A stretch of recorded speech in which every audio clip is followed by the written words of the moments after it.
Hello everybody, welcome to It Was Tuesday. We are discussing everything about EVO 2023. I've already given all of my thoughts on the event itself, but if you want to see what I have to say about all these other games, definitely keep an eye on youtube.com/UltraChenTV, as they'll be coming out one at a time. But let's just talk about each of these games. I'm not going to try to spend too much time on each of the games. Obviously for Street Fighter 6, I'll probably be talking about this quite a bit because there was a lot to say about this event. But again, 7,000 plus entrants at EVO, breaking the record set by Street Fighter 5 when that game dropped.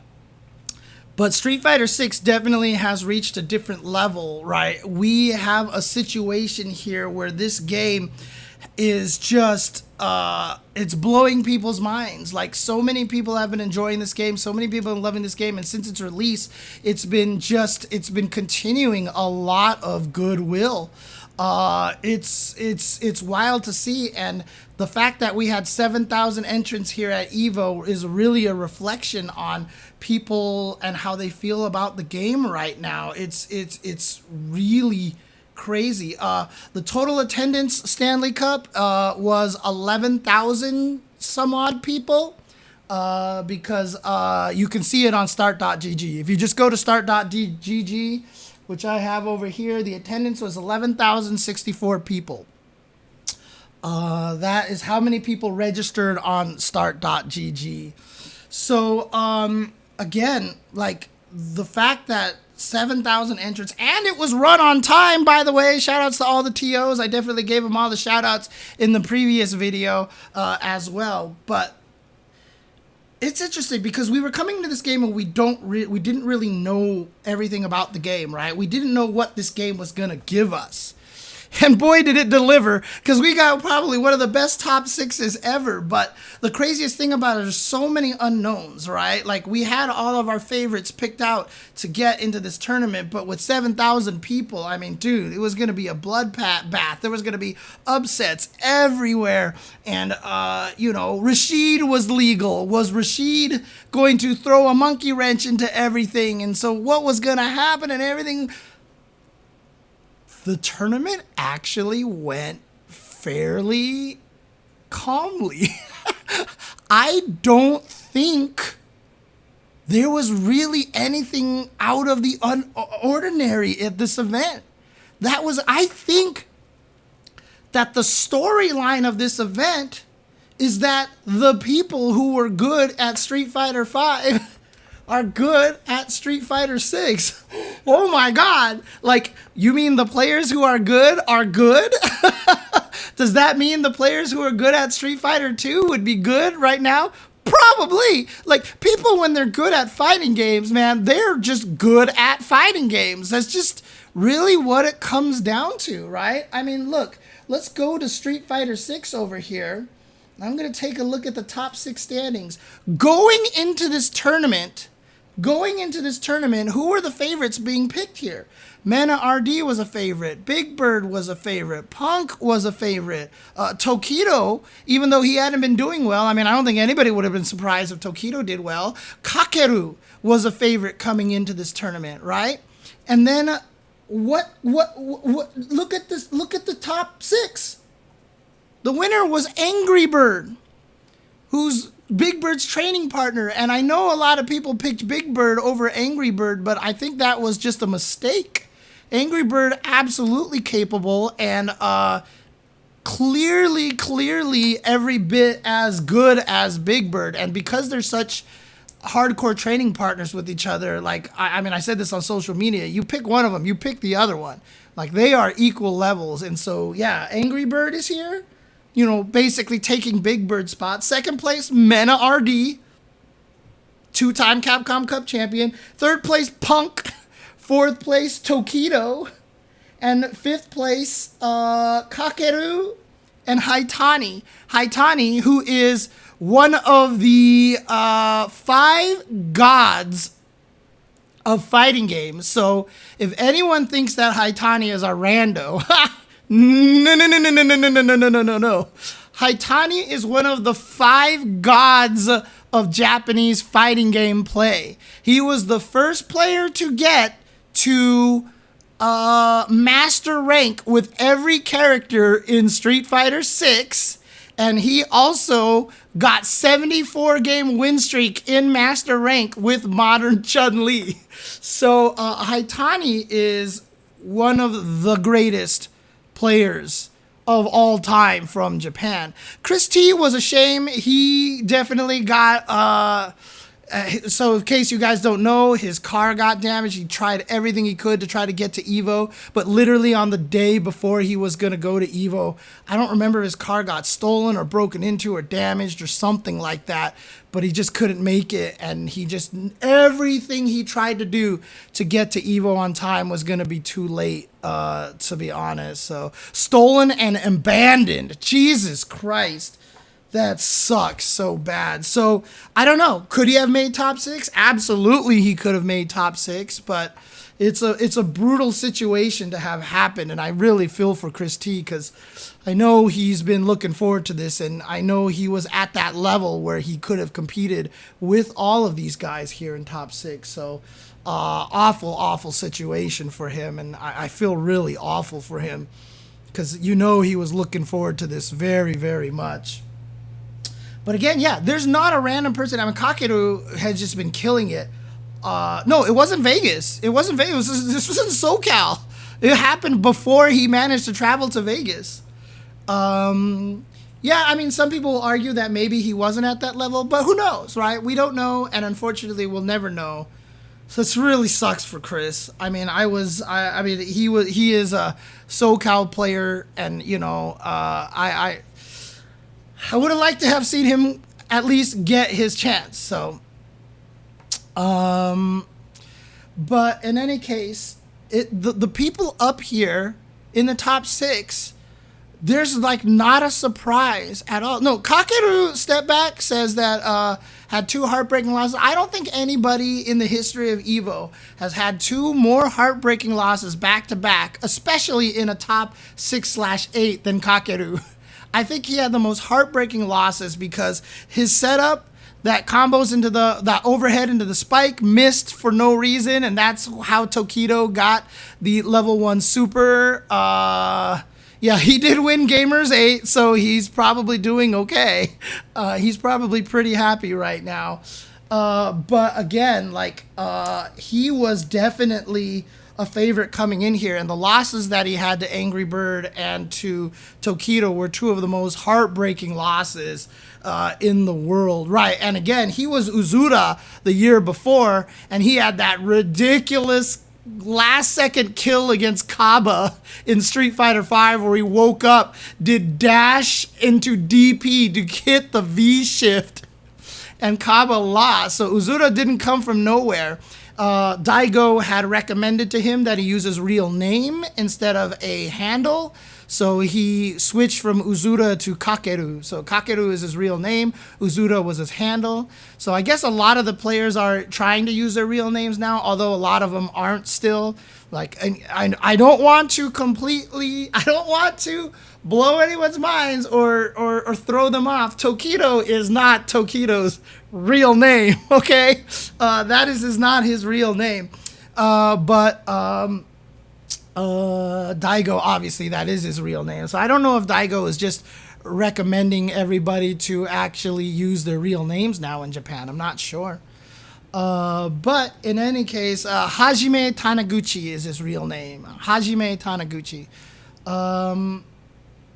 But again, I think that what we see here in the top 6 is nothing out of the ordinary. Ken winning, Luke/Blanca getting 2nd place, Cammy getting 3rd, Ken getting 4th. So I will say, there's a lot of storylines coming into this, right? So in case you aren't super familiar with these players, in case you're watching this just because you're trying to get a little bit more gathering on this. So again, AngryBird, Big Bird from the UAE, the first players from the UAE really to make big headways in the FGC, 2 training partners and 2 players. I mean, look, a lot of the times when we were younger, the strongest players would be the one that had a sibling that they could play against all the time. That was such a powerful tool. And while AngryBird and Big Bird are not related at all in any way, shape, or form, nor did they give themselves their handles together so they could both be birds, I believe that was completely coincidental. They are basically brothers, right? They are brothers by trade, and they train each other so much, and they do so much for each other's growth. Because again, if you have a training partner who will tell you your weaknesses, tell you how to beat them, help you lab things, etc., you cannot find a better environment to grow.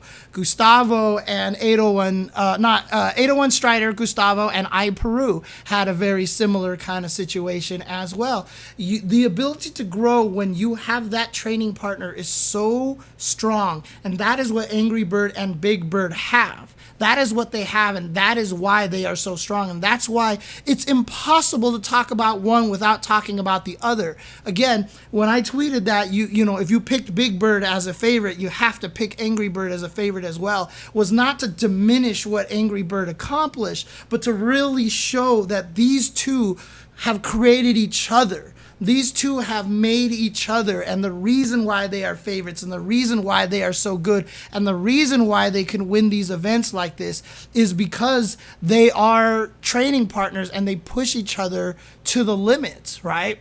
Again, the thing that's holding Big Bird back the most, honestly, is probably his character choice in Marisa.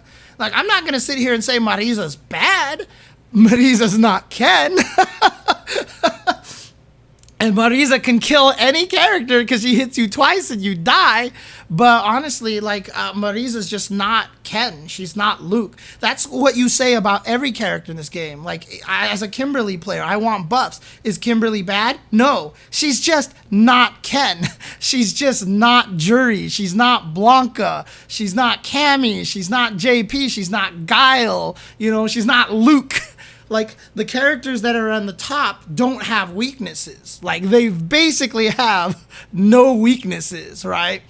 I mean, a lot of people do put Jury up there, Stanley Cup. A lot of people put Jury up there. I know people are saying there was no Jury in top 24, but there was a lot of Juries in top 96, okay? A lot more than Hondas and Ryus, let's just put it that way.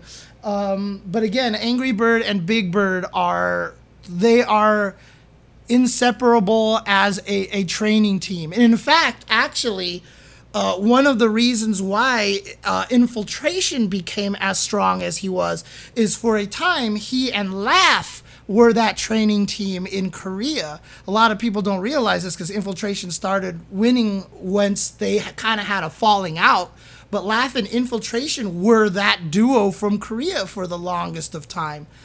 So again, having that kind of training partner is so valuable to becoming one of the best in the world. Honestly, it's so crucial to have somebody of your level keep pushing you, etc., etc.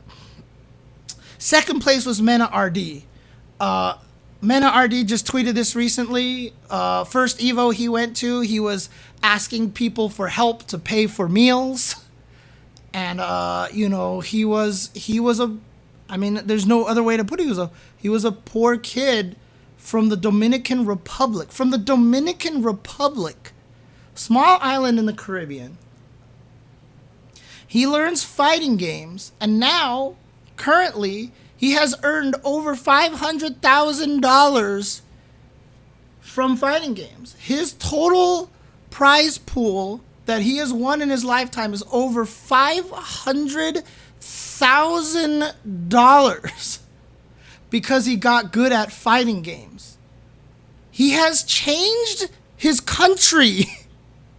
The government talked to him after he won his first Capcom Cup. He opened up a gaming center for his team, his friends, to practice in. He sponsored his own team out in the Dominican Republic. He sponsored players to go to events. I have heard stories when I went out there for a tournament one year that he will be riding in the passenger seat of his friend's car on the road, and a motorcycle would pull up next to them, and the guy would look over and be like, "Hey, you're MenaRD! Oh my God, you're MenaRD!" Like, you have to understand, like, how fighting games has transformed this kid's life. But not only that, but how much he has taken that transformation and given back to his community. MenaRD is I told this to MenaRD. I think it was, where was it that I told him this? Oh, no. I told him this at Evo. It was when he made top 8 and he was walking off the stage, and I looked at him and I looked at Mena and I said, "You are the reason why I do this. You are the reason why I am so into fighting games. Because of people like you, because of stories like you. You are exactly why I do what I do for the fighting game community." Because I think about it, man. Think about what this kid has gone through now. He's traveled the world. He's world famous. He has fans. He's made so much money. And like I said, he's given so much of it back to other people. And it's just because of fighting games, right? This is why we do what we do. MenaRD is why we do what we do here. Honestly. So I can't stop talking about how wonderful it is to see what Mena has been able to accomplish here. Yeah, travels to Japan for weeks to train, etc., etc. It's so crazy. Yeah, and actually, I was going to talk about that in a little bit, Stanley Cup. I was going to talk about that a little bit. Punk in 3rd place. And I know Punk gets a lot of flack. You saw it when he qualified to top 6. I was commentating his match, and I said on stream at Evo, I'm like, look, I am a Punk fan, okay? I root for Punk. I want Punk to succeed. And yes, he's rough around the edges. He's also, what, like 21? He's like 22 right now or something like that, 23? I don't know, 25. Okay, he's 25 right now. Like, look, I don't know if all y'all who are older than that remember what you were like when you were 20s, okay? I don't care what anybody says. 25 is a kid, because the 20s are your most entitled period of your life. You are never more entitled than when you were at 20 to 29, all right?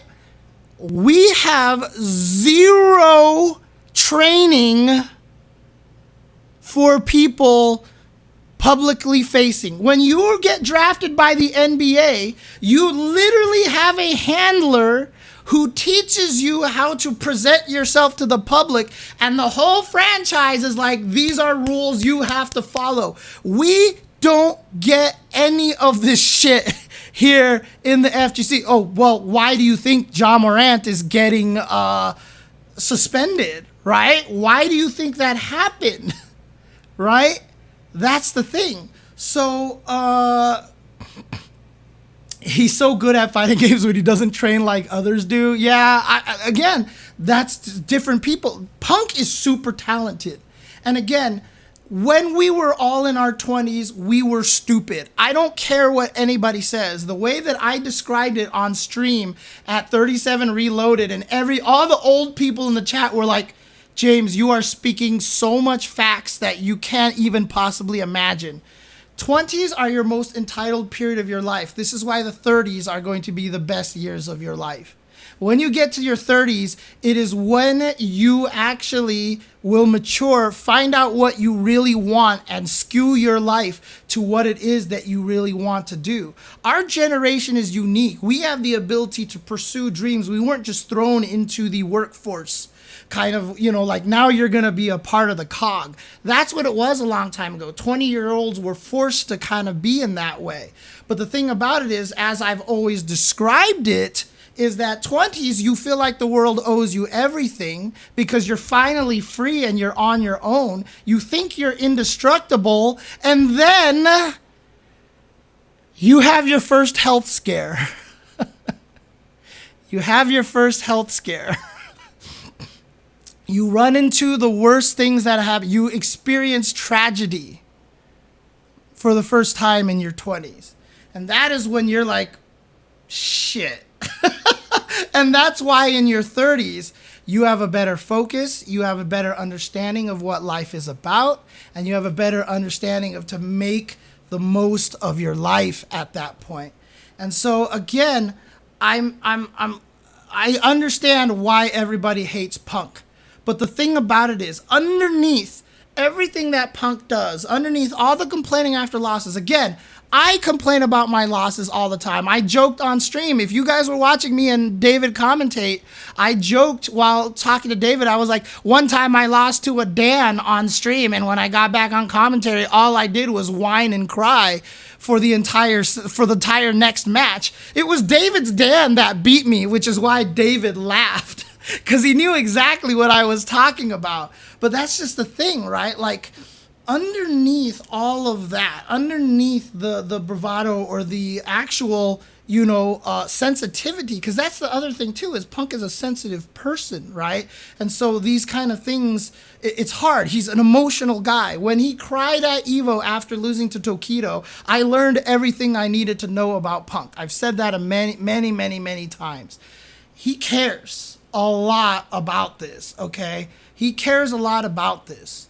Unfortunately, in the situation that he's in right now, we don't have someone who can help him, take care to have that more maturity out there and such. But again, like I said, a lot of people give him a lot of hard time.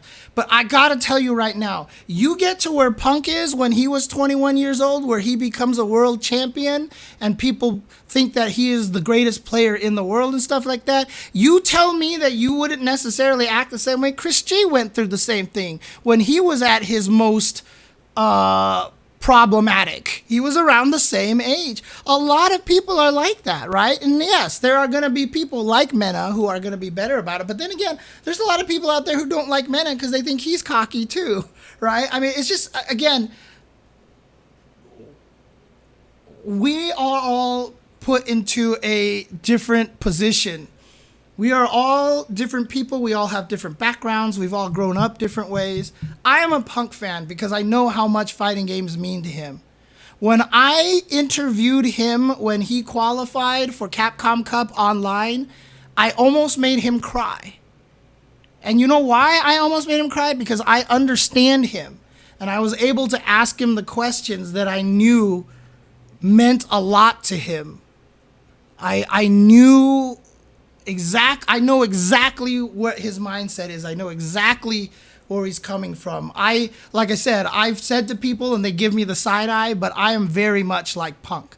Like, as a human being, as an emotional human being, I am very much like Punk. When I was 20, I called for X Dulcim to be banned from Alpha 3 because I thought he was cheap. X Dulcim. I had a whole AGSF2 post explaining why X Dulcim needed to be banned. Dude, so yeah, he is vicious. And again, it's the maturity. The maturity is not there. The maturity is not there. But like I said, it's tough. Because I don't think any of the veterans in the scene have taken him under their wing, let's just put it that way, right? Someone who's gone through a lot of this probably needs to, he needs an FGC role model, basically, is what I'm saying. So that's just kind of what it is at this point. But like I said, I just don't want anybody to discount his passion for the game. And him getting top 3 over here, I think, is actually kind of ridiculous, especially with a low-tier character like Cammy, right? I mean, like, if you look at this top 6, clearly the lowest-tier character in this entire list is Cat. No, I'm just kidding. I just want to see how many people are going to get mad in the chat.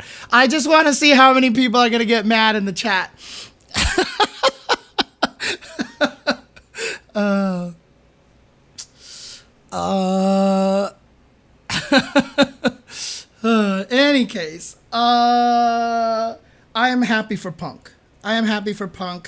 I know it's weird to hear someone like me say this, but I am a Punk fan, and I am very, very happy for him. So very, very happy for him.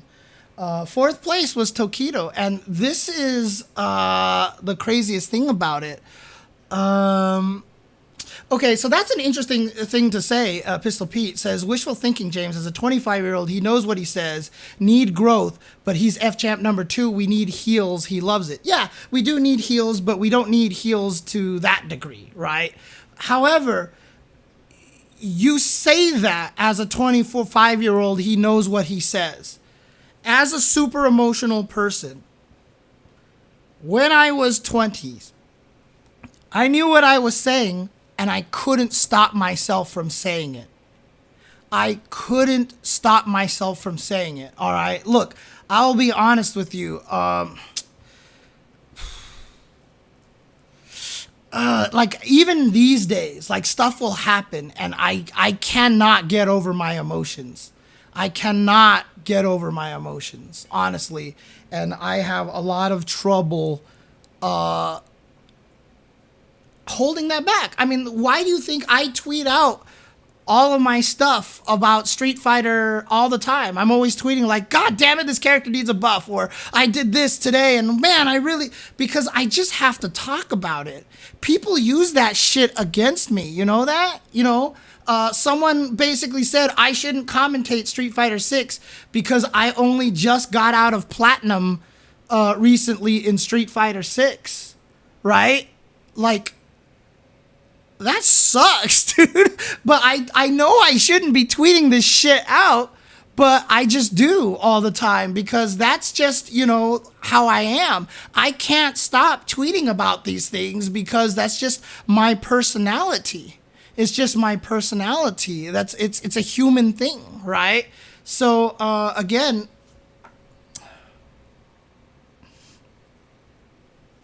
Punk is immature, and a lot of it is emotions, and a lot of it is pride. A lot of it is pride. There's a reason why pride is one of the deadly sins, right? Pride is dangerous. When I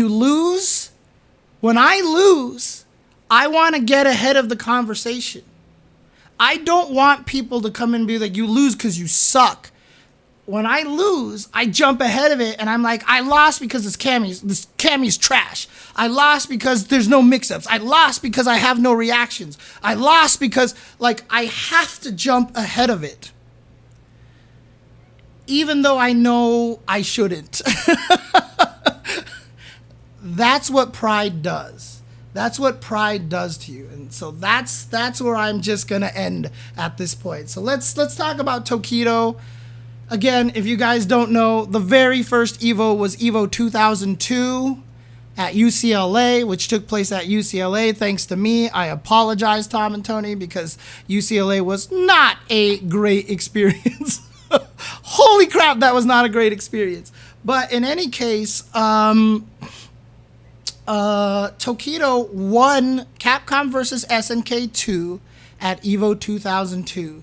Since then, he has had medals after medals after medals. I saw him at one Evo walk up to me. He had 5 medals around his neck. I think he got first or second in KOF, first or second in Soul Calibur 6, first or second in Super Turbo. Dude, Tokido is the most ridiculous human being on the planet when it comes to fighting games. Stanley Cup asked where was Idom. Idom is using Manon. That's why he wasn't in top 6. But Tokido is the most ridiculous player. And to have him be the highest representative for Japan is fitting, right? We came into the top 6 with 3 Japanese players and 3 non-Japanese players. And this is a huge story because the 3 Japanese players finished 4th, 5th, and 5th. It was actually the 3 non-Japanese players that got 1st, 2nd, and 3rd. And I don't think that has ever happened for Street Fighter since Street Fighter 4. Japan has won every single year, or at least has been 2nd place every single year. This is definitely the quote lowest that Japan has ever finished, and it is crazy. It is a huge story. It is something to talk about in terms of what global release and great netcode can do, and just the amount of practice that some of these players are putting in and how strong everyone has gotten. Even Giuna said coming into Evo that he felt like that other areas were ahead of Japan. Japan clearly did fine. They were over half of top 24, if I'm not mistaken. But they were doing fine. But it is really interesting to have a year where, hi kitty, the first place was UAE, second place was Dominican Republic, and third place was US. It is really, really crazy that Tokido was in fourth place. But again, that it was Tokido, and that Tokido gave us some of the crazy. Did you guys? I think it was Shuto, right?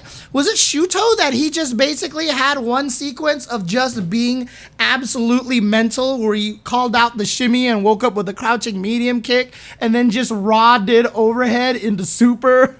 Because he was like, I don't know if you're going to get blocked or get hit by this, but you know what? I'm going to bet you get hit. And dude, Tokido is absolute. Yeah, it was Shuto. Tokido is insane. And the fact that he made the top 6 and was the highest repping Japanese player, you could not have asked for a better story, because Tokido is such a fan favorite. He's a god. Like, Tokido even said Capcom Cup isn't Capcom Cup if there's no Tokido, right? I mean, he's even said that he knows how important he is into the scene, right? And so, like, I am so happy that Tokido got to this point, because he had been struggling. His Luke wasn't quite cutting it. At Red Bull Kumite, he looked absolutely human when he got taken out by Jabi M, right? His Ken looked like it was still just growing and everything like that. But then to come back to Evo to get top 4, to just basically say to people like, nah, you think I was done? Nah, is so awesome. I'm so happy for Tokido. And again, obviously, if someone like Tokido is great for me, because just proves that old man still got it, man. I know Tokido's not that old, but still, he is proof right there that saying reactions is like, you can't have reactions when you're old is just a misnomer, man. Like, Tokido is showing just how strong he is, and I love it. I love seeing it. 38, that's pretty old. That's not old. Shut up, Tetsuya Nomura. That's not old. Not old at all. He's a baby. Shut up. 38 is old. 19 Evo top 8s, dude. 19 Evo top 8s. Dude, old is relative, says Link SOB. And you know what the worst thing about that is? Every time some people are like, oh, you're old, don't worry, I'm catching up. I'm like, look, the way ages work is that you never catch up. That is how age works. You never catch up. Okay? Understand how ages work. You never catch up.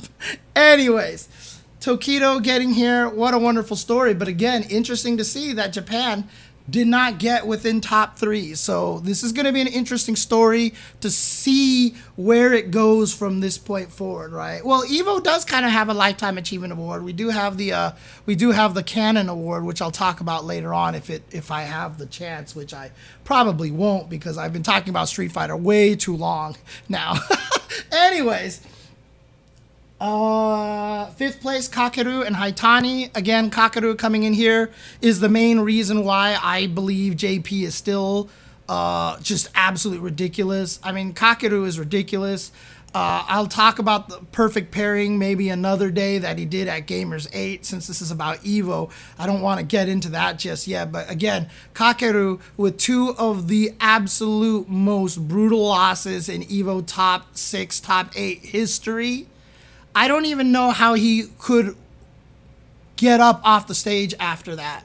After he lost to Tokido, his head was down because his setup, which normally works, didn't work. It missed, and Tokido was able to super him and kill him. And yeah, I don't even know how Kakeru could have walked off that stage. I honestly don't know how he walked off the stage, because it was, oh God, it was so brutal. So again, I'm happy that he was able to win a huge tournament immediately a week afterwards. Really, really happy for him to show that he shook it off. And that's what makes a champion, right? So clearly, Kakeru is going to be around for a very long time if he doesn't decide to leave the game himself. He is clearly one of the up-and-comers in Japan, one of the bright young stars, along with like Higuchi and Kawano, etc., etc. Put Kakeru's name in your mind, because you will be seeing him for many, many, many years to come, and I think that that's really, really cool. Hey, thanks you, Sabanto. I mean, that's... Sabanto says, you got mad empathy, bro. High emotional intelligence. Thank you for that comment. Okay, I'm just going to leave it alone. Anyways, thank you. I do think that I think that's one of my strengths. Honestly. But Haitani, again, one of the gods of fighting games. One of the absolute gods of fighting games. Right there, he has been amazing at fighting games. Like, if you've ever seen him play any of the other fighting games, he's ridiculous. So he's not a random, and it was such a cool story to see him bust this modern Chun-Li in here. And I know a lot of people were super mad about him playing modern Chun-Li, but we need people to push modern. We need to know the truth about modern. Right now, US is woefully behind on actually figuring out what modern is capable of. We are woefully behind on figuring out what modern is capable of, because we have such a stigma about people using it. Yeah, go watch Haitani's Makoto and Third Strike if you haven't seen it before. Absolutely. Because the thing is, nobody has a legit argument of whether or not modern is broken. Because nobody's playing it, and nobody's winning with it. Haitani, Shuto, and Obo won a team tournament with it. But again, Haitani's also ridiculous. If we don't see every player in the world switching to modern because they have to in order to compete and to win, nobody can say modern is broken. Whether we want it to or not, whether you're okay with modern or not, modern is legal at tournaments.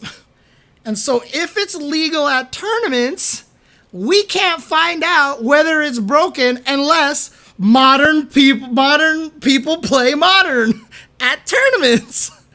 It is so horribly unexplored right now, like Hagenale says in the chat.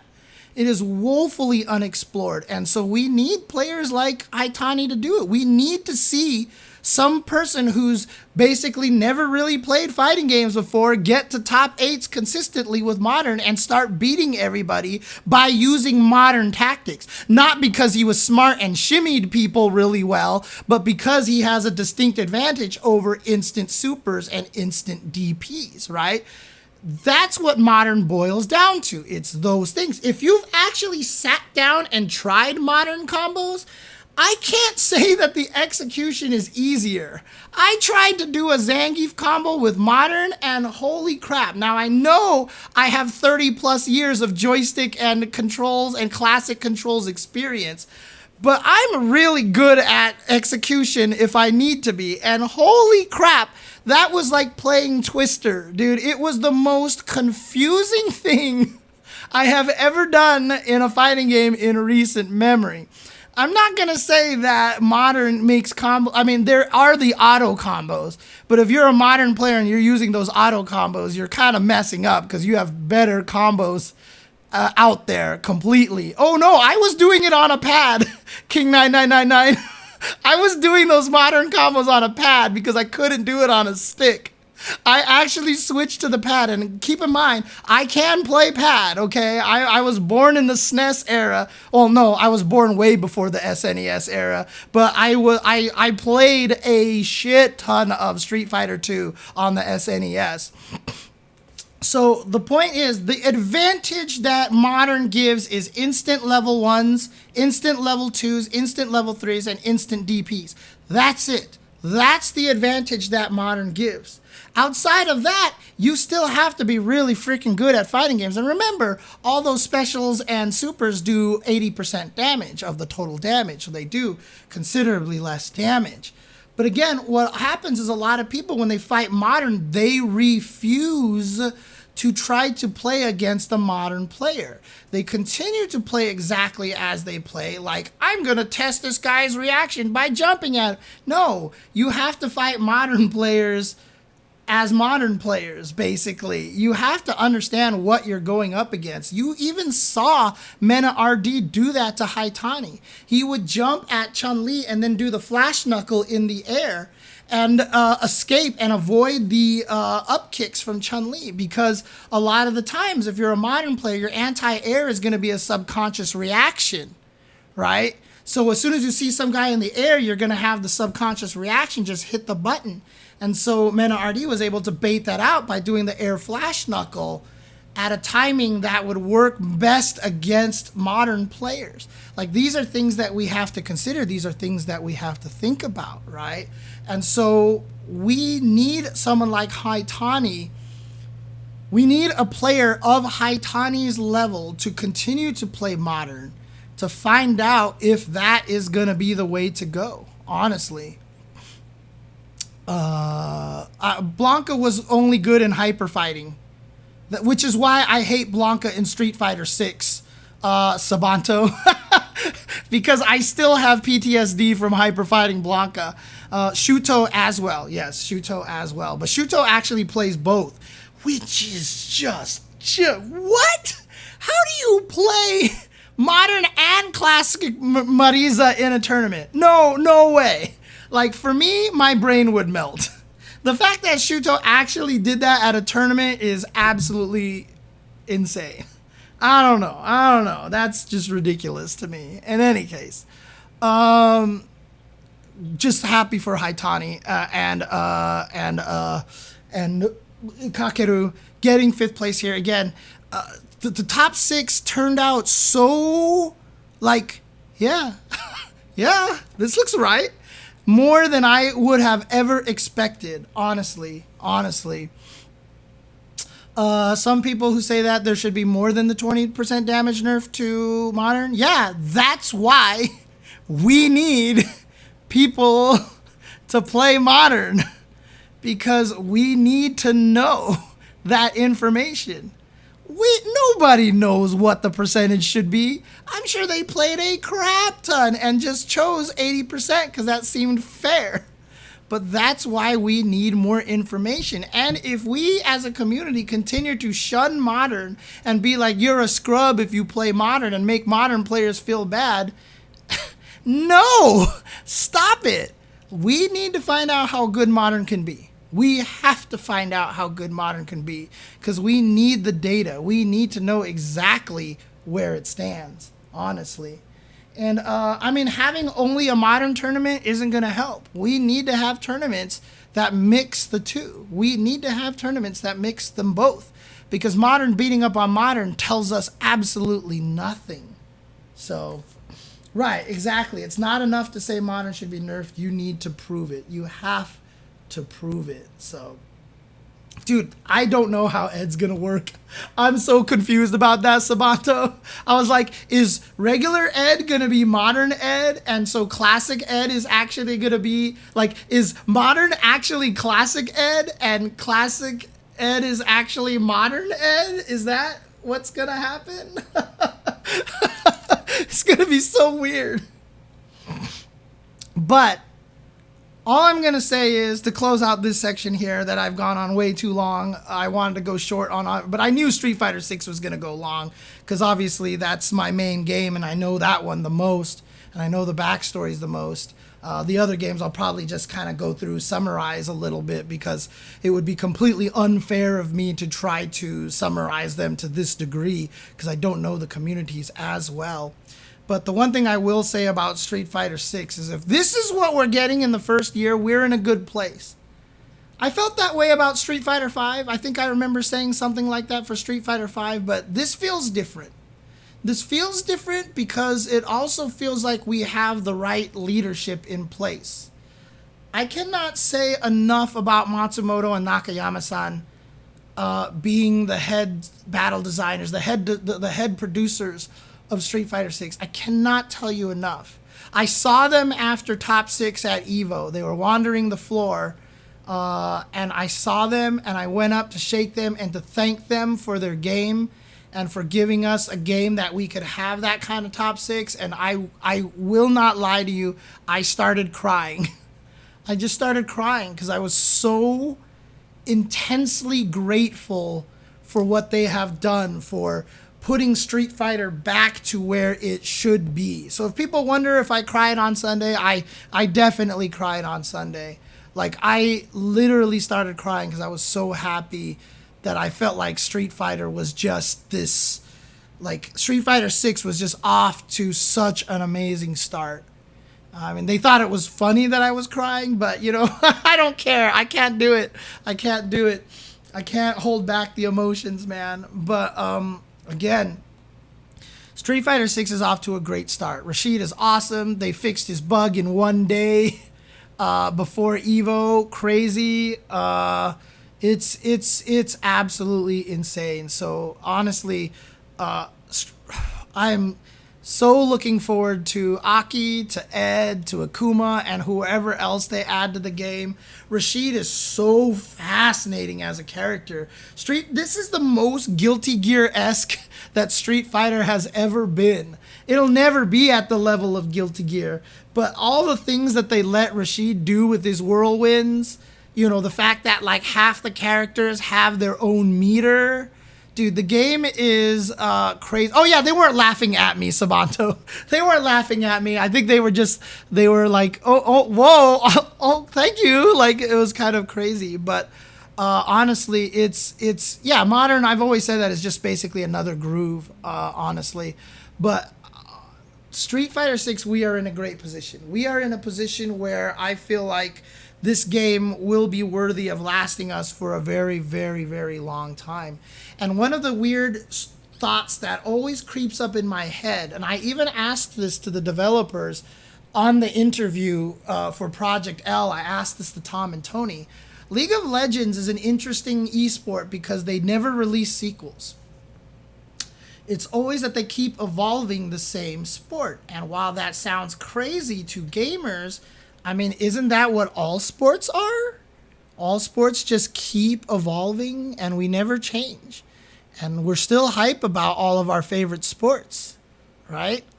So are we reaching a point right now where we have to consider that maybe these Street Fighter games, these Tekken games, etc., don't get sequels anymore, that they just maintain what they are and get graphic upgrades from time to time instead, right? I've always said that I think KOF 15 would be awesome if it just slowly but surely transformed into a dream match game, right? So in case you guys don't know, the way KOF works is always story game, story game, story game, dream game that has nothing, that no effect on canon. They bring back people who are dead and whatever, and they just let it go wild. KOF 98 was that. KOF 2002 was that, right? I think KOF 15 should just morph into a dream match game. You know, just boom, and there it is. And so, yeah, and characters get reworks and balance changes, right, but it's still the same game. It's still the same game. So I wonder sometimes to myself, what's the future of fighting games? I asked the Project L guys if that's what their goal is. Are they planning to just keep the game going and not release Project L2, etc., etc.? I'm sure they put that interview up, so you can check that out if you guys want. But again, it's crazy, dude. It's absolutely wild. Times that we're in. Street Fighter 6 is a whole new ball game. And again, while it does deserve most of the credit for, you know, Evo being as crazy as this year and having record numbers and even in other games, you know, let's just hope that this is the start of everything. I really think that the FGC is stronger with all the other games succeeding as well. If Street Fighter 6 is the one to lead us and kind of to be the forefront, the face of the community, that's something. Project L obviously will have something to say about that as well. But regardless, we should always be a community, support all the other games and everything like that. Again, hashtag let's fight together kind of thing. But Street Fighter 6 is in a great position. And to actually have... So this is the launch that L.I. Joe and I dreamed of for Street Fighter 5. We had a conversation about Street Fighter 5 after Street Fighter 4 ended. We're like, Street Fighter 5 could be the one. It could be the game that takes us to the next level. Oh my God, oh my God, oh my God. And then it came out, and I hope you enjoyed, getting all of your colors in I don't even remember what that mode was called. Endless battle, whatever, deathmatch mode, whatever. Yeah. But Street Fighter survival mode. Thank you, survival mode. But honestly, Street Fighter 6, I feel like, is doing some wonderful things, and it is the game that L.I. Joe and I talked about. This is the big one that can take us to that next level. So hopefully, it continues. And like I said, I have a lot of confidence with Nakayama and Matsumoto-san being in charge of the game. And I really hope they stick around, because these guys are super, super passionate about Street Fighter. They were fans of Street Fighter before they were working there, you know, kind of the deal. And that's really, really important. So that's what I have to say about Street Fighter 6. If you guys want to see what I have to say about Guilty Gear Strive and Tekken 7 and all the other games, look for upcoming videos uploaded to the YouTube channel. For those of you on Twitch, just stay here because I'll talk about it very shortly. But again, Street Fighter 6, wonderful place. Maybe one of the best top 6s I've ever... I didn't even talk about the quality of the matches. I was so busy talking about the players. But maybe one of the best top 6/8s that has ever happened at EVO. Ever, ever, ever. Because, I mean, so many matches going down to the final game, final round. And honestly, one of the reasons why it was so good, too, was because people were dropping things because we haven't refined ourselves yet. So it definitely opened the door for a lot of crazy stuff happening. So there you go. Oh, yeah, and Blind Sven winning a match on stream using the accessibility options. I think it was so cool. Why top 6 instead of top 8, Forrest? I talked about that in the previous segment about EVO, but last year we ended at 1 a.m., and I think that spooked the staff so much, because I'll tell you right now, if you run late at a venue, like... when you rent a venue space and you're supposed to be out at a certain time, let me tell you, overtime is not cheap. Overtime is not cheap. So they went to top 6. Now they finished on time this year, so there may be a consideration to go back to top 8. We'll see what happens. We'll see what happens. In any case, thank you guys very much for watching here on YouTube. For those of you on Twitch, stick around and to see what my thoughts are for all these other things. But and remember that the day that this podcast graced your ears was the most important day of your life. But for me, it was Tuesday.